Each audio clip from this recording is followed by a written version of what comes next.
Tatum trying to turn the corner. Brown from deep.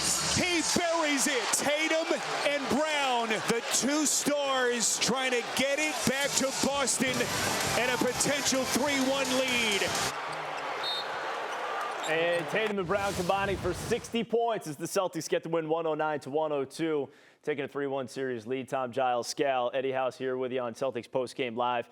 Scal, start with you. Celtics able to hang on here. They had that 15-point lead midway through the fourth quarter. Saw Cleveland battle back, but the Celtics able to pick up the 7-point win. I love the mindset of our two superstars. I thought from start to finish of this game, they were going to either win it for us or lose it for us. And tonight, they dictated this game. Other guys played well, no question about it. But I like what I saw today from our two-star players. And they determined this game like it's going to be us that decide the outcome. Scal, as you shall asketh, they shall giveth, right? You know what I mean? They came out there, they did ball out, man. And you know, the stars need to show up night in and night out. We got to be able to depend on them. Role players are role players for a reason. They are guys that are going to show up sporadically. But who do you depend on? Who gets paid the big bucks? We need them to show up and show out night after night. And I think that the funny thing is Jaylen Brown has been showing up, right? And Jayson Tatum has been playing in different ways and affecting winning in different ways. But this is how you silence the critics. This is how you say, hey, man, shut your mouth. Y'all don't really watch enough basketball, Celtics basketball, I should say. You don't watch enough Celtics basketball to even start chiming in. You pull up a box score, you look at this, you look at that, and you try to make your opinions off of that. I love the fact that Jayson Tatum came out here and said, you know what, I'm tired. It's back-to-back games now. Back-to-back games. He playing downhill. You know, he's super aggressive. And I love that version of Jayson Tatum. It's back-to-back games of 33 points and a double-double for Jayson Tatum as well as he pulled down 11 rebounds. But going further into his game, Scal, as we take a look at some of the video here. They had 23 in the first half and then obviously making a couple plays down the stretch there. Eddie called it. Like, Jayson Tatum is not settling. He's getting downhill. He's making plays downhill. He's making plays to the rim. He has an aggressive mindset. He can miss 2, 3, 4 shots in a row. It doesn't matter. He's going to take that next one.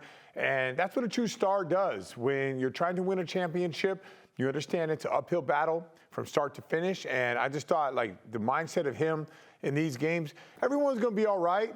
Al Horford's going to get shot. Derek White, Jrue Holiday, all those guys are going to get plays. Luke Cornett's going to play off of stars. But I just like the shot profile. It wasn't mid-range. It wasn't just post. It was a combination of everything.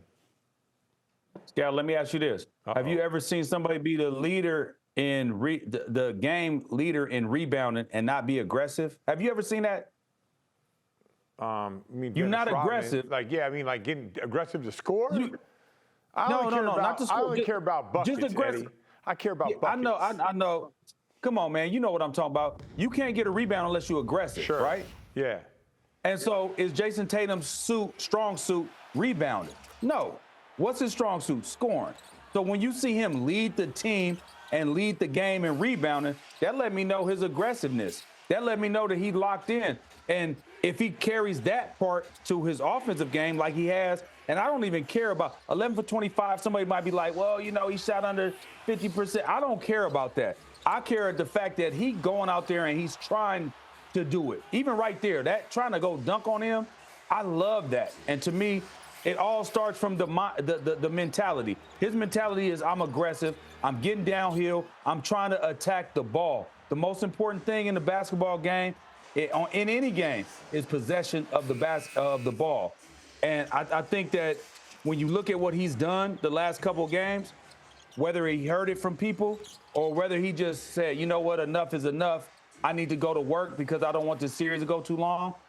I don't care whatever it was that triggered that or flipped the switch for him, I'm all here for it. You saw a few times, too, Jayson Tatum tonight. Missed a shot, a couple of the highlights in there, just going back and getting that second effort. You saw that a few different times. One of them came up with the second possession. Let's talk a little Jaylen Brown now then. 27 points from Jaylen, 9 of 15 from the field, 2 of 3 from 3. Again, just super efficient numbers from Jaylen Brown. Yeah, downhill attack. Liked his mismatch with Max Strus at times. Like the way he made that clutch 3 with JT passing him the ball. I could sit here and say, oh, we like this and we like that, and oh, I like this play, I like that play. What I really like is the mentality of both these guys, the mindset of both these guys. Like, they know that they're the faces of the franchise. They know that they make the big money, and they got to go out there and deliver. And it looked like for them, they're like, guess what, folks? Like, we're going to put the team on our back. It's not my back, it's our back.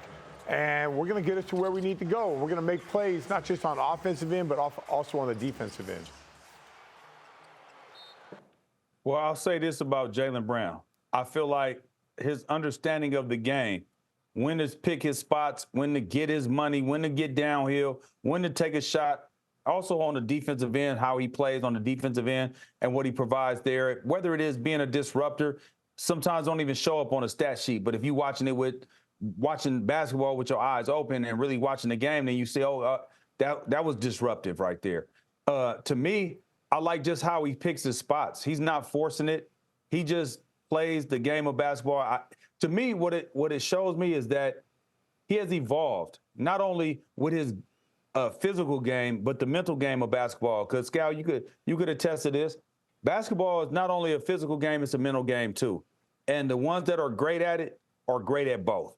And he's starting to become great at both of those things. And that was the one thing, catching up to the mental part of it, like understanding the game, when to pick his spots, when to be able to go. Also working on his game so when he does do those things that he's been looking at and getting better at, that he's going to be good at it. So, I mean, we can't say enough about our two superstars. They showed up, man. You've been asking for it.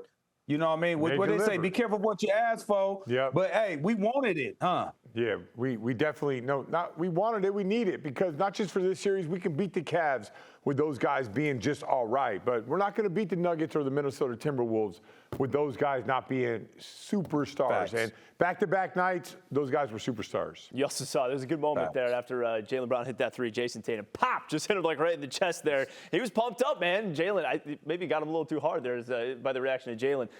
Meanwhile, Jrue Holiday was everywhere. Once again, Eddie, he was absolutely all over the floor, finished with 16 points, 7 rebounds, 5 assists, had the 3 steals. What did you think of what Jrue Holiday brought to the table tonight?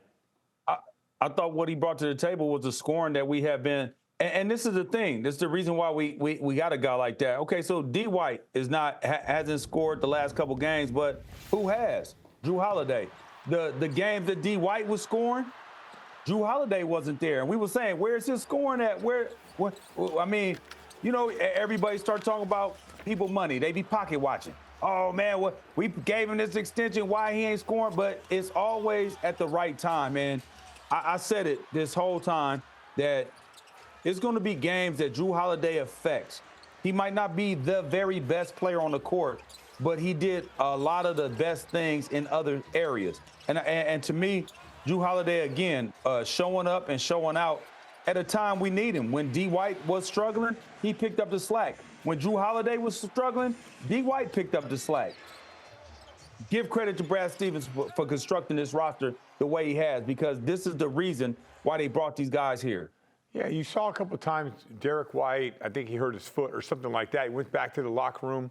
And that time, you know, like, we didn't miss a beat. Other guys came in, they played their role, and we were making plays down the stretch. And that is the beauty of our roster. Other people don't have that luxury. When other teams have guys out, you know, they could lose a couple games. Like this game right here, Cavs played pretty good. Don't have Donovan Mitchell. You're not getting over that hump. But we have guys like Jrue Holiday that can pick up the slack for Porzingis being out with all those rebounds or the steals if D. White's not there. So that's the beauty of the roster that we have constructed here in Boston. And that's why a lot of people, including all the gambling websites, have us as a favorite to win a championship.